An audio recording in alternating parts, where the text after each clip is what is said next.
Pak, kalau Daud yang dekat dengan hatinya Tuhan, the man after God's own heart, bisa berbuat seperti ini, semua bisa. Saudara bisa, saya bisa. Ini common problem dari leadership, dan akibatnya bisa parah.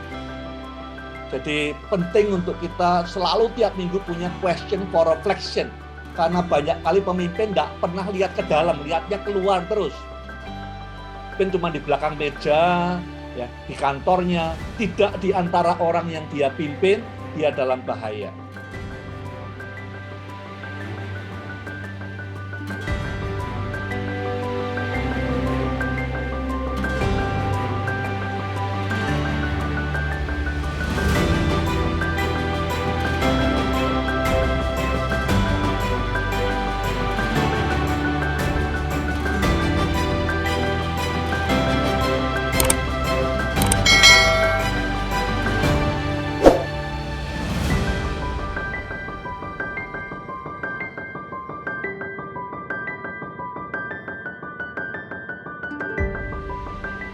Hari ini istimewa, ya, kita bahas topik yang cukup sulit.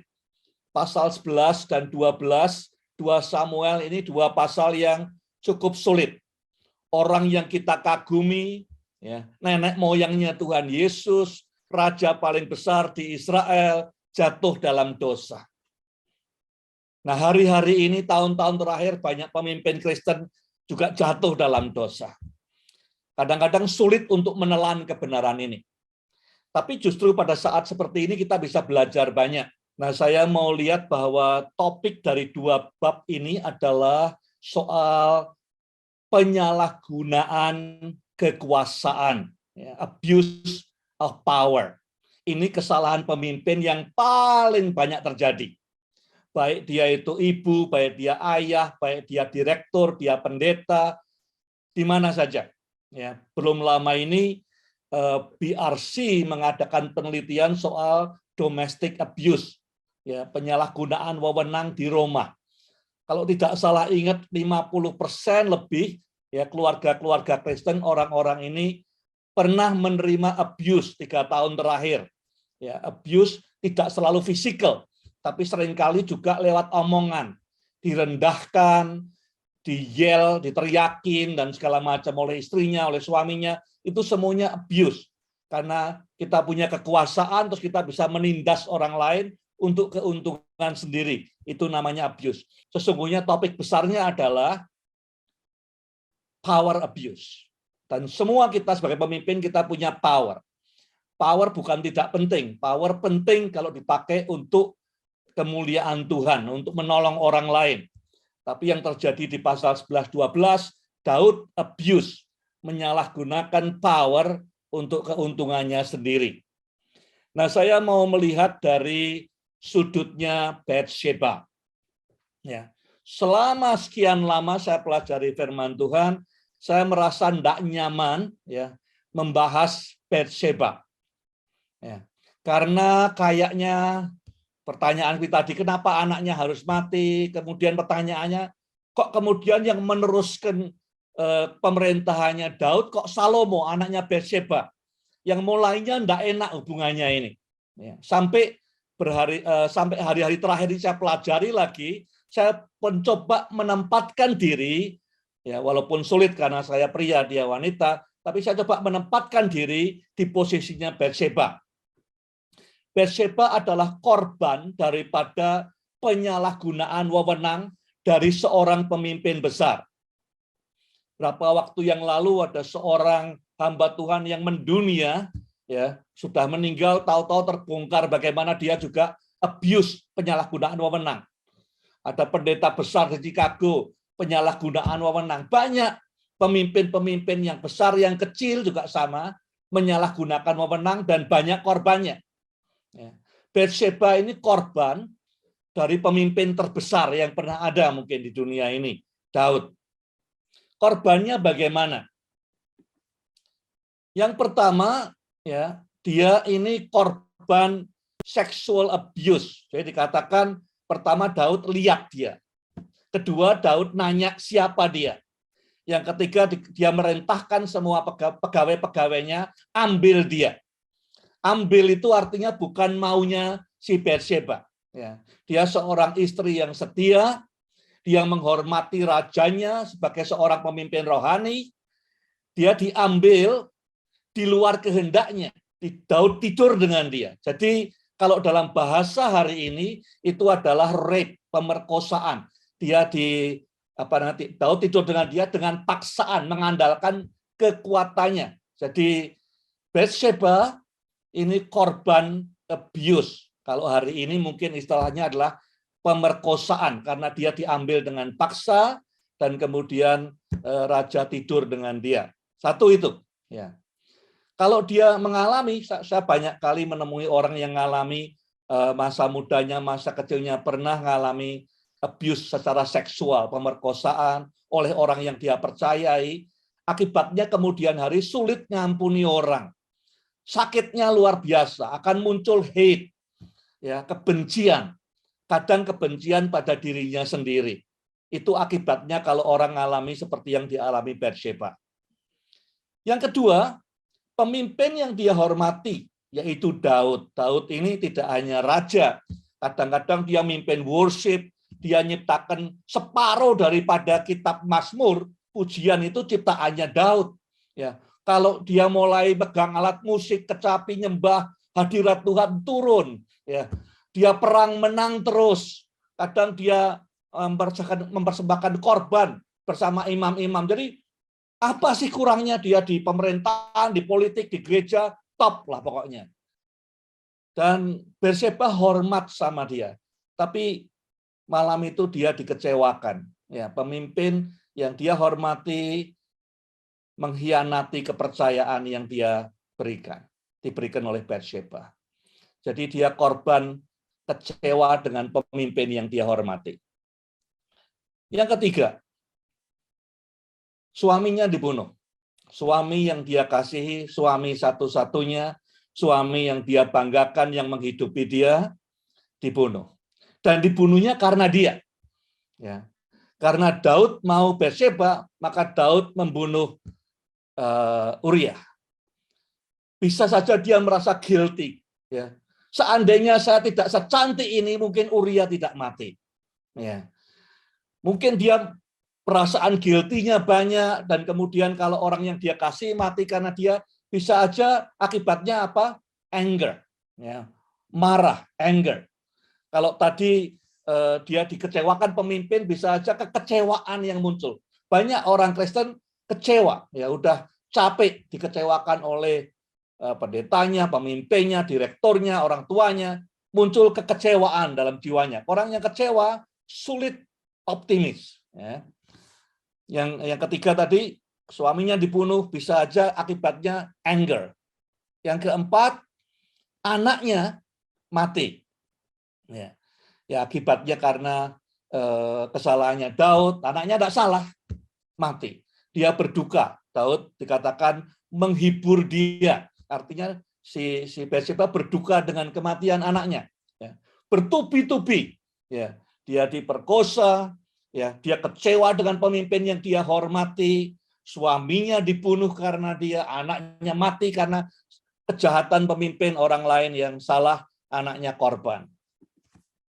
Apalagi sepanjang sejarah setelah dia mati pun, ya, kebanyakan orang-orang menafsirkan, kalau saya lihat di Google, banyak penafsir-penafsir yang menghakimi dia seakan-akan dia sengaja mandi di dekat istana supaya Daud lihat. Jadi banyak orang nulis buku, nulis penafsiran seakan-akan sengaja dia ini menggoda Daud supaya jadi istri raja, supaya kaya, punya jabatan. Dia sengaja menggodai Daud dan tidak setia pada suaminya yang sedang cari uang kerja di daerahnya Amon. Sepanjang sejarah, bahkan saya tadi ngaku, ya, setiap kali saya baca bab ini ada rasa enggak enak. Kayaknya ada yang enggak leluasa bahas tentang Batsheba. Ya. Baru setelah saya pelajari lagi beberapa hari ini, saya tahu betapa besar penderitaannya dia. Kalau saya di tempatnya dia, ya, kemungkinannya ya tadi bisa anger, bisa despair, bisa benci, hate, ya, tidak bisa ngampuni orang, kekecewaan dan segala macam karena bertubi-tubi.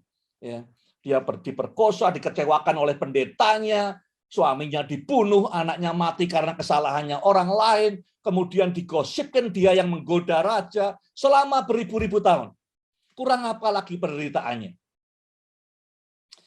Nah, ada seorang misionari di sebuah negara di Afrika, namanya Sarah Barton. Suatu saat dia pimpin Bible study kaum ibu, ini hari Kartini, ya, dia pimpin kaum ibu tentang leadership wanita. Terus dia tanya ke forum itu, menurut kalian siapa perempuan yang paling hebat di Alkitab? Ya, yang kalian kagumi siapa? Nah, waktu dia nanya, kalau dia nanya di Amerika, semua langsung angkat tangan, ya, bilang Esther lah, Deborah lah, ya. Tapi waktu dia nanya di Afrika ini, mereka tiba-tiba saling bisik-bisik gitu, berunding, bikin kelompok-kelompok kecil sendiri berunding, kemudian satu di kelompok sebelah kanan angkat tangan, menurut kami yang paling hebat itu Esther. Kelompok lain lagi angkat tangan, menurut kami yang paling hebat itu Deborah. Yang lain lagi angkat tangan, Sarah yang paling hebat. Macam-macam. Pas rame begitu, tahu-tahu ada suara di belakang ngomong tentang seseorang, tapi Sarah Barton yang mimpin Bible Study tidak dengar ngomong apa, ya, orang ini, kelompok di belakang. Tapi tahu-tahu kelompok lain berubah pendapat, dia bilang kami berubah, kami setuju dengan dia, kami setuju dengan dia. Semua kelompok bilang setuju dengan dia. Lalu dia tanya, siapa yang kamu sebutkan itu siapa? Kelompok di belakang bilang Bathsheba. Sarah Barton bingung, loh, Bathsheba kan tidak pernah dibahas dalam leadership kaum wanita. Kenapa muncul tiba-tiba? Di dalam agendanya dia membahas tokoh-tokoh Alkitab wanita, tidak ada Bathsheba. Ya, tapi ini perempuan ini yang di belakang bilang Bathsheba dan semua dukung dia semua. Lalu dia tanya, kenapa? Apa hebatnya Bathsheba? Kemudian mereka bilang, because that's who we are. Kami itu seperti dia. Di-abuse setiap hari, ya, oleh pemimpin, oleh suami, oleh macam-macam, ya, politik, masyarakat yang merendahkan dan segala macam. Tapi luar biasa Bathsheba ini. Kita lihat di Alkitab, tidak pernah kita lihat ada sign dia bitter, atau dia marah, atau dia kecewa, atau dia grieving, atau dia despair.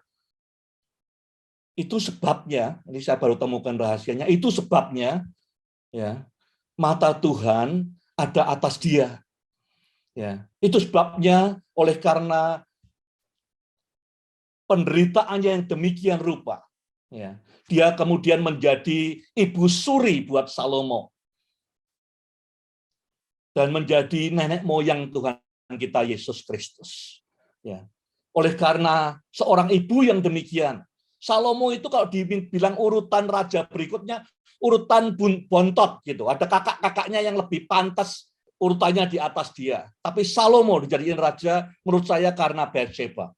Ya, waktu Salomo lahir dari Bathsheba, Tuhan ngirim Nathan untuk menyampaikan bahwa Tuhan mengasihi Salomo. Karena siapa? Menurut saya karena Bathsheba mengalami semua penderitaan ini dan tidak pahit, tidak marah, tidak kecewa, tidak despair, ya, tidak berontak. Firman Tuhan di Mazmur 34 berkata, Tuhan itu dekat dengan orang-orang yang patah hati. Sudah pernah mengalami, saya tidak tahu di sini ada mengalami tidak seperti Bathsheba, ya, mungkin abuse dengan perkataan, pernah mengalami abuse masa lalu, ya, baik itu physical, seksual, perkataan, emosional, apapun juga. Ya, Tuhan dekat dengan orang yang patah hatinya dan menyelamatkan orang yang remuk jiwanya. Ini contoh kasus yang luar biasa. Seperti wanita-wanita di Afrika tadi, because we are like her. Ya, korban abuse. Pelajaran kepemimpinan apa yang saya peroleh dari dua bab ini? Ya, dari orang-orang yang ditampilkan. Di bab lalu kita belajar banyak hal yang bagus dari Daud. Tentang kemurahan hatinya, dan macam-macam. Tapi di dua bab ini, tiga hal yang saya belajar dari Daud. Satu, penyalahgunaan wewenang. Artinya apa? Kalau Daud yang dekat dengan hatinya Tuhan, the man after God's own heart, bisa berbuat seperti ini, semua bisa. Saudara bisa, saya bisa. Ya. Ini common problem dari leadership. Dan akibatnya bisa parah. Nomor 2, Daud ini deceitful.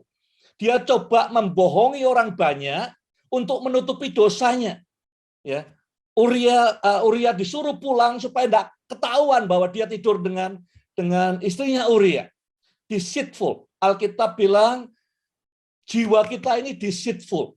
Waktu Nathan datang, ya, memberi semua cerita tentang domba, jiwanya dia tidak sadar bahwa dia yang diomongkan. Kita ini sebagai manusia ngelihatnya terus keluar. Kalau dengar khotbah apa-apa yang sulit, kita lihat, nah kapok ini untuk si A, ini cocok untuk si B, biar ditegur untuk si C. Tapi tidak pernah ke dalam, karena kita ini deceitful. Kita mesti hati-hati. Tidak boleh jalan sendirian, karena kita tidak bisa lihat wajah kita sendiri. Kita tidak pernah bisa lihat belakang kepala kita sendiri. Kita butuh orang lain. Alkitab bilang jiwa kita ini very deceitful. Ya, sangat licik kadang-kadang. Jadi kita mesti hati-hati dengan diri kita sendiri. Yang ketiga, Daud tidak loyal pada timnya. Orang yang berjuang untuk dia, Uria, bahkan dibunuh. Ya. Tidak membangun tim yang kuat itu aja udah keliru sebagai pemimpin. Ini dia membunuh orangnya sendiri, menghancurkan komitmen orang-orang lain di sekitarnya Uria. Yang kedua, saya belajar dari pejabat-pejabat di istananya Daud, ya, para messengers. Menurut saya mereka ini pemimpin yang coward, pengecut. Ya. Mereka tahu Daud berbuat salah, tapi tidak berani menyatakan pada dia bahwa dia salah. Ya. Banyak pemimpin besar jatuh bukan karena oleh orang yang benci dia, tidak. Menurut saya dalam sejarah banyak pemimpin besar jatuh karena orang di sekitarnya yang tidak berani mengingatkan dia. Banyak penjilat-penjilat. Coward. Dari Yoab, kalau di gereja, ya misalnya Daud itu pendetanya, Yoab itu mungkin direktur misinya, ketua departemen misinya, panglima perangnya, orang yang dihormati. Tapi menurut saya, seperti kita pernah bahas, dia man of no character.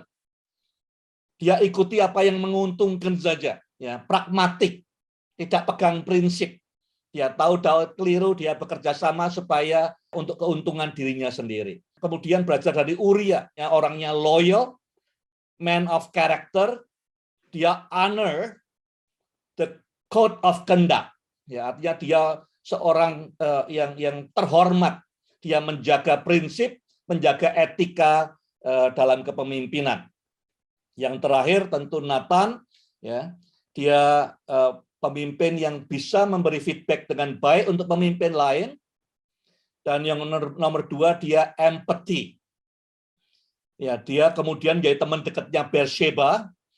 Pada saat kemudian hari Adonia ingin merebut kekuasaan, justru Nathan dan Bathsheba yang lapor ke Daud sehingga menggolkan Salomo jadi raja. Kalau saya perhatikan conversation-nya Nathan dengan Daud, itu seperti question for reflection kita tiap minggu. Ya. Jadi yang dilontarkan oleh Nathan bukan langsung mengatakan kamu keliru, tidak. Ya.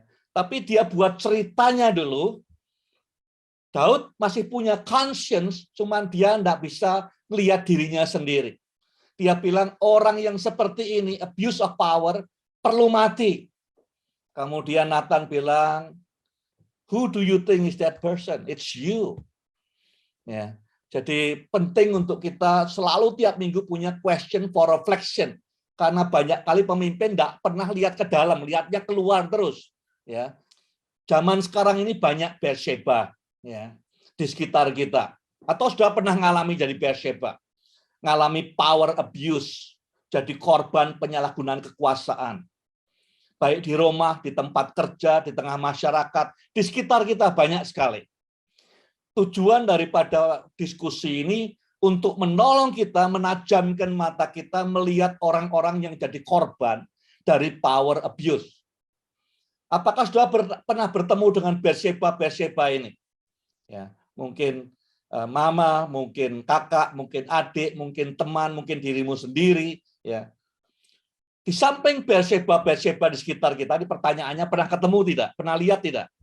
Di samping itu juga banyak Yoab, ya, juga banyak pegawai-pegawai Daud yang tidak berbuat apa-apa. Lihat abuse, tidak berbuat apa-apa karena pengecut, karena mencari keuntungannya sendiri, karena tidak punya keberanian.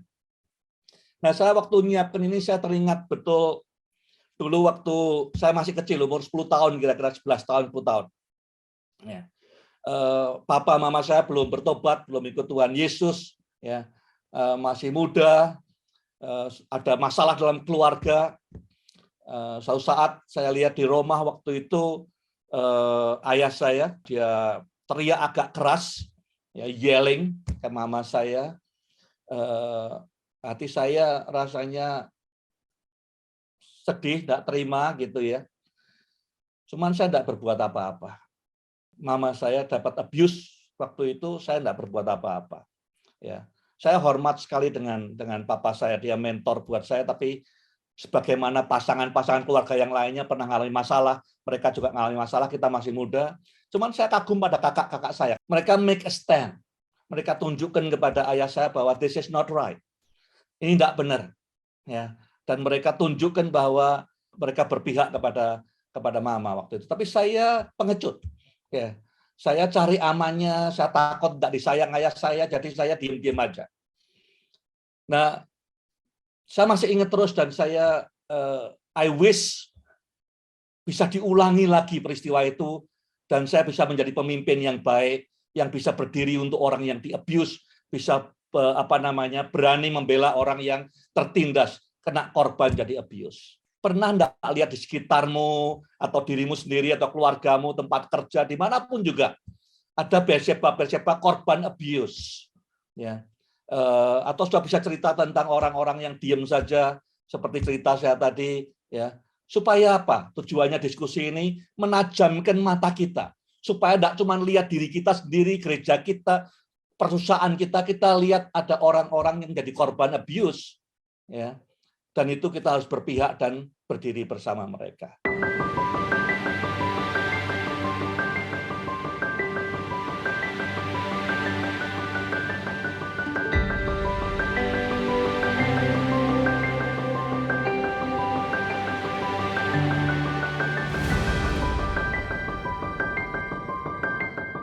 Lingkungan kayak apa yang menyuburkan penyalahgunaan kekuasaan? Nomor satu, sudah disinggung berkali-kali, kalau pemimpin sendirian. Banyak teori kepemimpinan masa lalu berkata pemimpin itu sepi sendirian. Nah, saya tidak setuju, Alkitab juga tidak. Ya, bahwa pemimpin tidak harus sendirian. Harus ada tim di sekitarnya, ada komunitas kepemimpinan bersama dia. Kalau kita sendirian, kita dalam bahaya. Ya. Kedua, kalau di organisasi, banyak sekali saya temui gereja, ya, organisasi pelayanan yang tidak ada sistem akuntabilitasnya. Akuntabilitas itu apa? Setiap yang saya buat, yang saya putuskan, harus saya pertanggungjawabkan. Semua harus transparan. Tidak bisa berbuat seenaknya sendiri. Ya, semua keputusan saya, semua behavior saya, semua tindakan saya pertanggungjawabkan pada siapa. Entah pada orang di atas saya, ada orang yang milih saya, pada board, tetap harus ada. Ya. Kalau kita tidak punya board atau orang yang kita padanya bertanggung jawab atas perbuatan kita, keputusan kita, kita dalam bahaya, ya, untuk abuse power. Yang ketiga, kalau kita tidak dalam mood perang. Iblis itu tidak pernah ambil libur bersama, saudara. Ya, hari raya apapun dia tidak pernah ambil libur bersama. Iblis terus berperang untuk menjatuhkan orang-orang percaya. Jadi kalau sampai pemimpin libur perang, ya, dia mulai enjoy, nikmati, nyaman, dan tidak dalam kesiapsiagaan. Alkitab berkata, bersiaplah, siagalah senantiasa, karena iblis itu seperti singa mengaum-ngaum, cari kesempatan. kesempatan kecil seperti apapun dia pakai. Ya contohnya Daud ini. Dia tidak di mood perang. Ya, dia tidak di antara orang yang dia pimpin. Ya, kalau banyak pemimpin cuma di belakang meja, ya, di kantornya, tidak di antara orang yang dia pimpin, dia dalam bahaya. Yang keempat, kalau dia pemimpin mengabaikan tanggung jawabnya, apa yang kita kerjakan sebagai pemimpin, apapun itu, seperti Alkitab berkata, baik engkau makan, engkau minum, engkau berbuat apa saja, di 1 Korintus, perbuatlah untuk kemuliaan Tuhan. Jadi apapun yang kita buat, yang kita ngomong apa, kita makan, kita minum adalah untuk fulfill the mission, the Great Commission, amanat agung, memuliakan Tuhan. Kalau kita berbuat banyak hal, menghabiskan banyak uang di gereja, bukan untuk misi yang Tuhan percayakan, kita dalam bahaya. Ya. Yang kelima, kalau pemimpin berdiri tinggal di tempat yang salah, ya, lewat aja bisa. Tapi kalau sudah berhenti seperti Daud di atas atap, ya, di tempat yang salah, walaupun sesaat saja, ya, kita lewat bisa, tapi jangan berhenti. Ya, kalau kita berhenti di tempat yang salah, kita dalam bahaya. 5 hal ini, ya, menolong kita untuk tidak mengulangi kesalahan yang sama. Baik itu untuk kita sendiri, buat gereja kita, buat pemimpin kita, supaya tidak ada abuse of power. 5 hal ini. Jangan pernah ada pemimpin sendirian. Ya, tidak ada timnya, ya, tidak ada board-nya. Yang kedua, tidak ada akuntabilitas. Semua keputusan dibuat sendiri tanpa bertanggung jawab pada siapapun juga. Uang dikeluarkan sendiri, tindakan keputusan tidak ada yang di atas kita. Yang ketiga, kalau kita pemimpin tidak di antara umat yang kita pimpin, ya, di ruangan kerja sendiri, terpisah dari mereka, kita dalam bahaya. Yang keempat, kalau kita tidak sedang expand dengan misi kita dalam bahaya. Yang kelima, kalau kita berdiri di tempat yang salah, ya, maka kita dalam bahaya. Nah, itu supaya tidak terulang apa yang kesalahan yang dibuat oleh Daud.